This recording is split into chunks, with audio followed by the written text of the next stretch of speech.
Telangana MLC Mallanna గారికి ఒక్క ప్రశ్న. మండలిలో మీరు మాట్లాడుతూ బీసీలెవ్వరికీ హాస్పిటల్స్, విద్యా సంస్థలు, మీడియా సంస్థలు లేవు అన్నారు. గొప్ప సంస్థలేవి మా చేతుల్లో లేవు అంటూ ఆవేదన వ్యక్తం చేశారు. అయితే బీసీలను వ్యాపార రంగంలోకి రావద్దని ఎవరైనా అడ్డుకున్నారా? హాస్పిటల్స్, మీడియా సంస్థలు, విద్యా సంస్థలు, మాల్స్ కట్టవద్దని అడ్డుగోడ కట్టారా? హైదరాబాద్లో గుజరాత్ నుండి వచ్చిన వానియాలు, రాజస్థాన్ నుండి మార్వాడీలు, పార్సీలు ఇలా పలు కులాల వారు వచ్చి వ్యాపారాలు విస్తరించలేదా? వ్యాపారాలు చేయటానికి, సంస్థలు నెలకొల్పటానికి, సమాజంలో చోదక శక్తిగా ఎదగటానికి కుల ప్రాతిపదికను ఆధారం చేసుకోవాలనటం ఎంతవరకు సమంజసం? ప్రభుత్వాలు కల్పించే రిజర్వేషన్లు, ఇచ్చే రాయితీలు మీరు చెప్పే అగ్రకులాలకు లేవు కదా?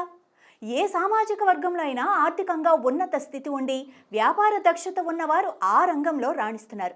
అంతేకాని అగ్రకులమైనంత మాత్రాన వ్యాపారాలు నిర్వహిస్తున్నారు అనటం ఎంతవరకు సబబు?